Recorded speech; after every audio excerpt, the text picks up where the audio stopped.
Tim Conley, drums.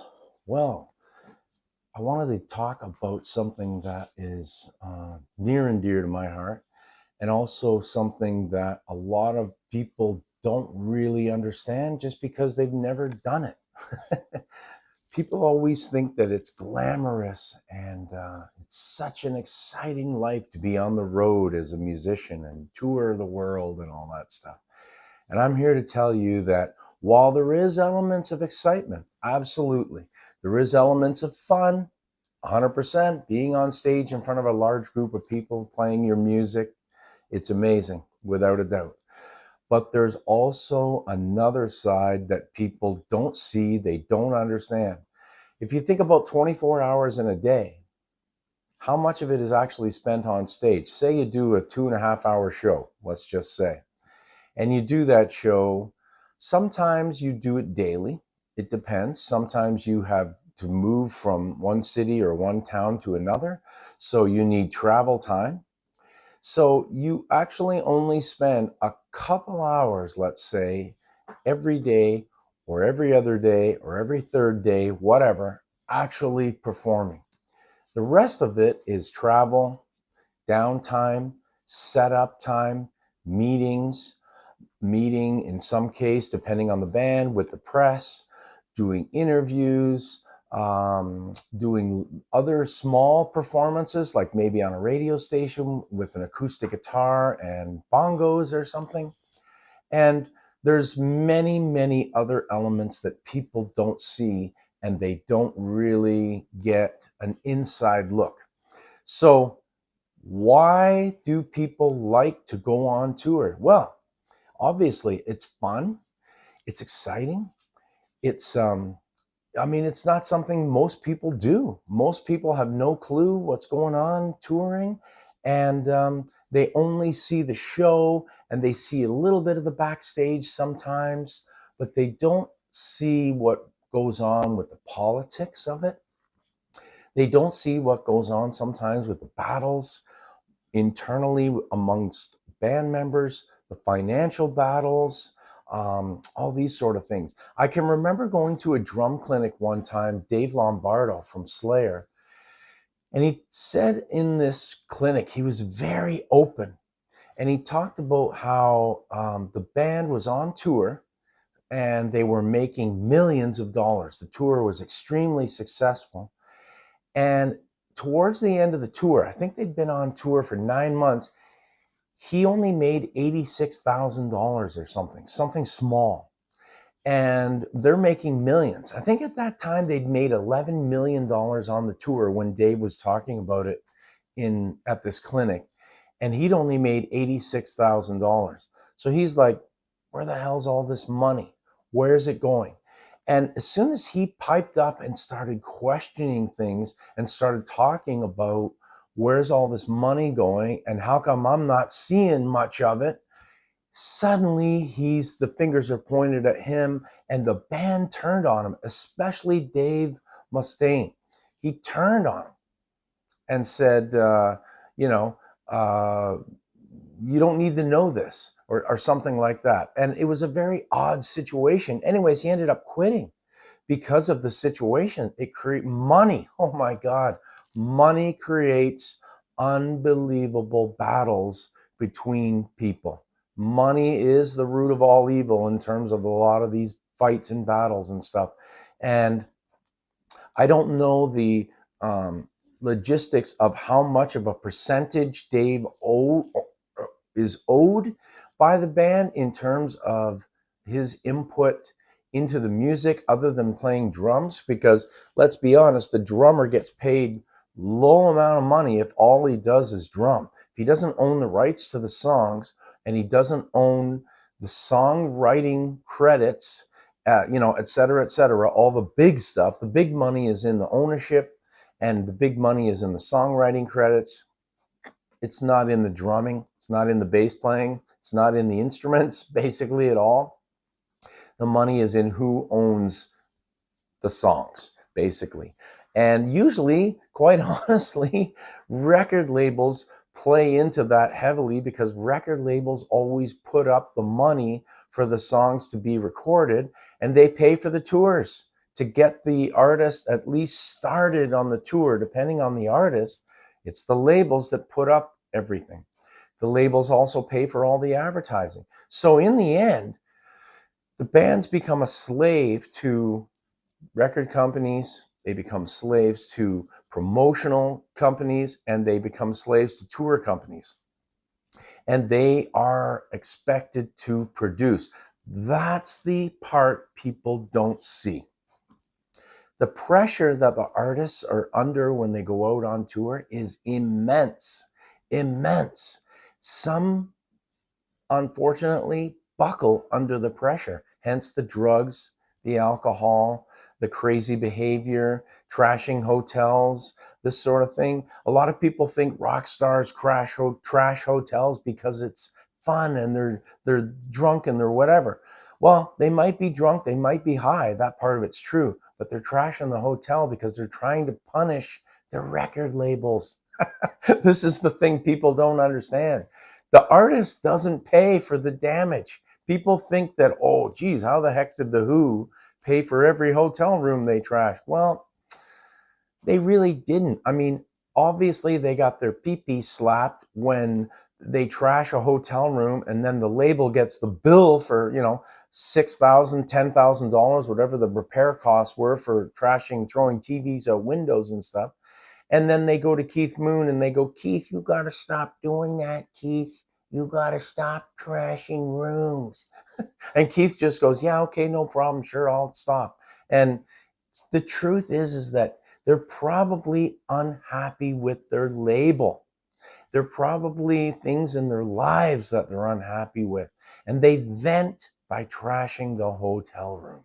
I know this for a fact, not necessarily The Who, but I know this for a fact from talking to other artists where the rooms have gotten trashed or they've just done stupid shit, behaved in such a way that was not really good for their self-image, the label's image, the band's image, et cetera, et cetera. And they do it because they're pissed off at their management. They're pissed off at the label. They're pissed off at the tour venue guides, the people that organize everything. I mean, for myself, I personally have never trashed a hotel room because I'm playing at small levels. No label's going to pay for anything I do because I'm not Keith Moon. So if I trashed a room, that would be coming out of my pocket. So that's the other thing. If you damage things when you're drunk and stupid, but you're playing in a low level of touring, well, the band's on the hook for that. You're not getting things paid for by billion-dollar corporations. You're getting that out of your pocket. Plus, generally speaking, at the lower level. So let's say you're a high level band. Like let's say you're playing Keith Urban. So Keith Urban's a massive star, but his band is hired hands. Generally speaking, they're hired guns. When you're the hired gun, first of all, you're not making millions of dollars. You might be making anywhere between 250 to 500 a show. And the 500 is on the extreme end. So just next time you go to a concert and you see a guy like Keith Urban or any of those country artists, they're all making millions and millions of dollars. The actual brand, the brand that is Keith Urban's making tons and tons of money. But that guy playing bass on stage, that hired gun playing bass on stage, he's making $300. He's no millionaire. Now, he does get a daily amount of money that he gets for food. If he wants to have a drink, if he wants to buy something, say he wants to buy something somewhere on the tour, he does get a daily amount of money. It's not very much. You know what I mean? It can range from $25 to $75, depending on who the artist is. Now, I don't know for Keith Urban what the daily amount of money that the artist gets, like not the artist, but the the side person, the sideman. I'm not sure what it is, but I know for me in the past, my daily amount was anywhere between, I think the highest I ever got was $35, and the lowest I ever got was zero. Because a lot of the touring that I did, we just lived off of whatever we got. There was no daily amount. We just survived on what we made when we were on the road, because I wasn't playing with Keith Urban or anyone big like that. Now, I know that a lot of these bigger artists, they spend a lot of time doing things outside of actual just performance. They're being interviewed, they're on radio shows, they're doing commercials, they're doing a lot of other things, and it's all money. They're making money every single time they go on a radio show. Well, they're being paid to be there.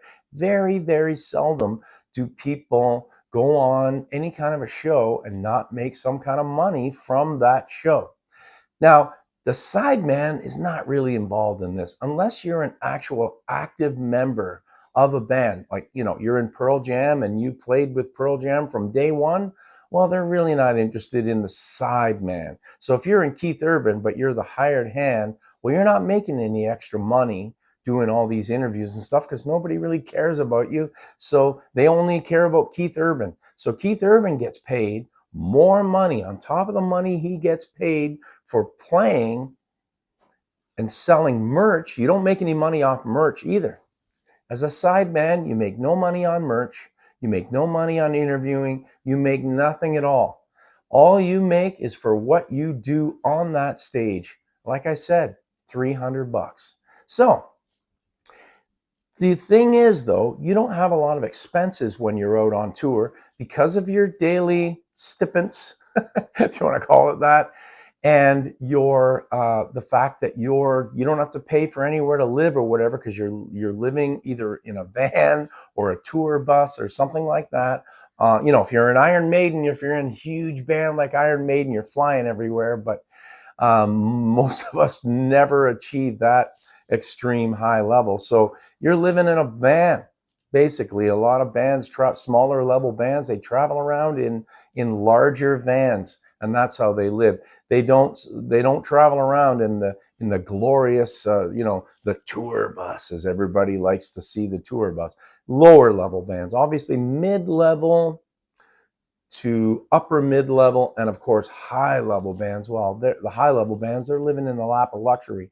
And if you get an opportunity to be a sideman in those high-level bands, well, there is definitely an element of comfort to that. You get to sleep in a bed.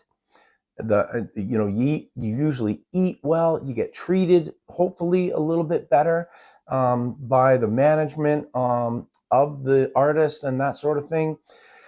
But the downside is, like I said, there's no extra money to be made. You get paid for what you do, and that's it. And you don't have any say. You are a sideman. You're sick and you still got to play. I did a video recently about being sick on the gig. Well, man, you get sick on tour and you're out in the middle of somewhere, some small town somewhere, and you're sick. Either they cancel the show, or you just get up on stage and suck it up. And they don't like to cancel shows, so you're sucking it up in most cases. So some gigs can be very difficult because you're just not feeling well, but the show must go on, which is bullshit. If you're not feeling well, the last thing you want to do is get up on stage in bright lights, jumping around, performing in front of people when you're not feeling well. And it can be a very difficult thing. The other thing is, and I remember seeing, and I'm not a fan of Katy Perry by any means, but let me tell you something, another thing people don't think about: human emotions.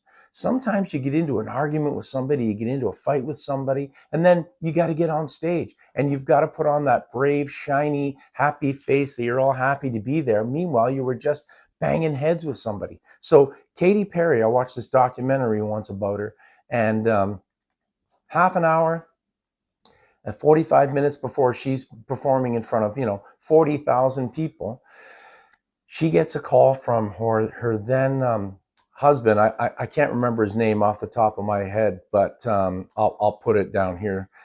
He calls her and breaks up with her over the phone. And the relationship is ending. Of course, she's crying, she's screaming at him, they're arguing. And right after that, she hangs up. She's crying. She's literally at her makeup table and she's got her head in her hands, and she's crying. And there's somebody there trying to console her. It's like a makeup artist or something. All of a sudden, the door opens and a guy says, 5 minutes, close the door. And she's got to like shake it all off, shake it off. And she's got to, fix up her makeup, fix up her hair, whatever, wipe away the tears. She gets up, a couple minutes. She takes her a couple minutes to get her act together. She opens the door, she walks out, and she walks literally just down this short hallway, and then she's in what appears to be an elevator, but it's actually the stage, and it drops down. So there she is on the stage, and she's like, getting herself ready. And then all of a sudden she puts on a huge grin. The lights come on, the elevator starts moving, and there she is already. When I saw that, I thought, well, this is the real difficult element of being a performer. And it's at all levels. It's not just at Katy Perry's level. Even as low-end performers, our life affects how we feel before we go on stage. Now, one thing that I try to avoid arguing with people or getting into situations where I'm really pissed off before I go on stage. Now, being a drummer, you're banging things. You can take it out on your drum kit, I guess. But still, mentally, it's in your head. And I'd rather be focused on performing, being good for the audience, being good for my bandmates, being in a good place, being happy, and being free to express myself on stage without expressing myself because I'm angry. But anyways, this Katy Perry thing, it made me realize that we're humans. There's a human element to performing. We're going to get sick. We're going to have things happen to us before we go on stage. We're going to, in some cases, guys shoot up, do drugs, or they've been drinking all day before they go on stage. Now, that's the negative.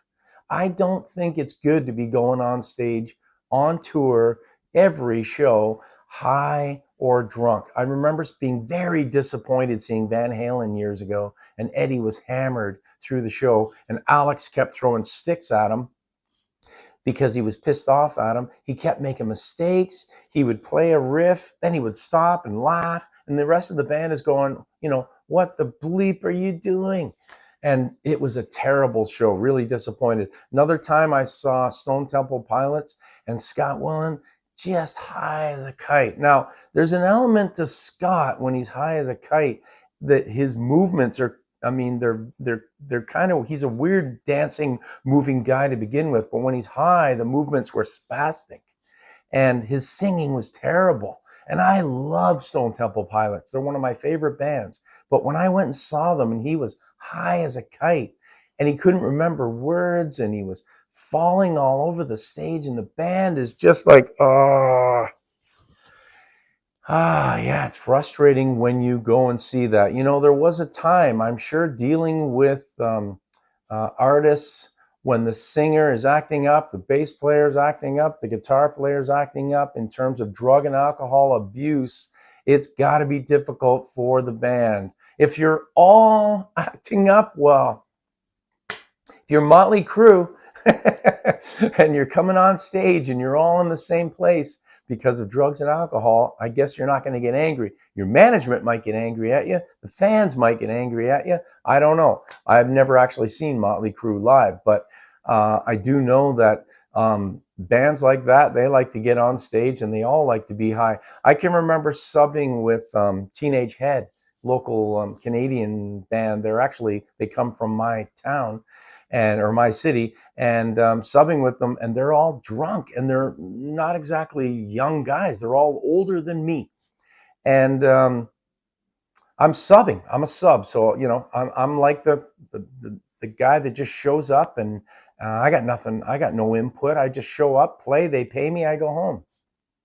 And I said to them, how can you guys be drunk all the time at your age? Now, I didn't mean it in a negative way, but I was just like, how do you guys, I was a legitimate question. How do you perform night after night drinking as much as you do? And they turned around and said, how do you perform night after night not drinking? So we were at a standstill. We both laughed about it. I did my thing. They did their thing. The thing with them is they're playing the same songs night after night after night after night. I don't think they need to even think about what they have to play. Now, for me, being a sub, I don't play these songs every night. I have to think about what I'm playing because I don't play these songs every night and I got to think about what I'm doing. But even if I did play the songs every night, I still wouldn't be getting drunk. I don't drink. I don't do drugs, as you guys who watch me know. But um, it's like I said, there's positive and there's negative to the whole road game. Now, on the fun side, there's nothing more exciting for me. I live to be on stage, and there's nothing more exciting than you hit a chord or you start playing a drum groove or the singer starts singing and the crowd erupts. It's a beautiful, beautiful, amazing feeling. And everything else that's happened to you in that day is forgotten in that moment. There's an incredible feeling when you play on stage and a crowd, a large crowd, reacts to you. And with the sound that you're making, they react to you when you walk out on stage and they're excited to see you. It's a beautiful, beautiful thing.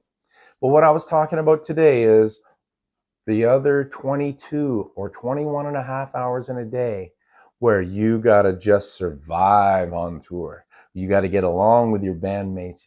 You got to listen to the manager and go and just nod your head. Yes, sir. Yes, sir. When he's giving you hell because you did something wrong, you know. One of the big things on tour, another thing that people don't understand is you cannot just wander off on the tour unless you're the big star. Like if you're like Neil Peart used to travel on a motorcycle, him and another guy, I think it was one of the stage hands, could have been his drum tech, I'm not sure. But Neil and another person would ride bikes and they would travel separate from the rest of the band. Well, he's Neil Peart. He's the big star. Obviously, they were nervous about Neil not being seen and controlled and whatnot. Now, Neil, of course, would text or call, and they always knew where he was, and they could keep track of him that way, make sure he's safe, because without Neil, as you know, Rush is not going to be Rush, and there's no show without Neil. You cannot replace Neil. So in that situation, Neil's the big star, though, so he can sort of do what he wants. For the rest of us, you are not allowed to leave that tour bus. And if you do, where are you going? How long are you going to be? And they really control you. That was one thing I remember talking to Steve Smith when I took some lessons with Steve Smith from Journey. He told me about the control element. Now, he's obviously playing at a much, much higher level than I am. I'm not playing in any touring situation like Steve, but Steve would be on tour in Journey's, you know, when Journey was coming up and they had Don't Stop Believin' was a huge, massive hit, and Journey was like selling out giant stadiums everywhere. He said that he was heavily controlled by the management and that there was no wandering off. They always kept track of everybody, and you were told what to do and you followed what management told you, or you were in big shit. You'd get fined. Obviously, they're not going to fire him off the tour in the middle of a tour unless he really screws up. But generally speaking, though, there's that element of the thumb and the man is on you. And that part of it, I actually found difficult touring. There's always a manager in a tour, and the manager is the one that has to keep everybody under control. Now, I understand. You can't have a guy, I'm just going for a walk, and he goes off somewhere and disappears. And then the show gets canceled because this guy's off walking in a park somewhere, or he meets a girl or something and then goes off with the girl, or he goes to a different bar. I can remember bandmates disappearing because they went to other bars in the area just to check out who else was playing in town. I can remember being on tour and leaving in between sets and going down the street because I heard, somebody else was playing in town that I was familiar with, and I wanted to check them out. Now, obviously, you've got to be responsible as a musician. You've got to be responsible. You're going to be treated like a child by management if you're not responsible. So anytime that I would leave the venue that I was playing in to go see somebody else, well, keep an eye on your watch, and I would come back and make sure that I was ready to go back on stage again whenever that time came, and that I was not showing up late, and I wasn't doing anything I shouldn't be doing that to get a complaint. Hey, your drummer was doing such and such a thing at our venue, and the management gets a complaint about my behavior somewhere else. So you've got to be in control of your faculties. All right, guys. Anyways, that's my 2 cents on touring and a little bit of my experience, but more so I'm talking about the side of touring that the majority of people just don't see, don't think about, don't know about. And I hope that I shed a little bit of light on it. Anyways, I want to thank a lot of thanks for my recent subscribers. I'm moving towards 8,000 subs. I want to keep building. 10,000 is my ultimate goal for the next, for this year, to get to 10,000 by the end of 2025. That's my goal. So keep viewing my channel, keep sharing it, subscribe, and as always, keep drumming. See ya.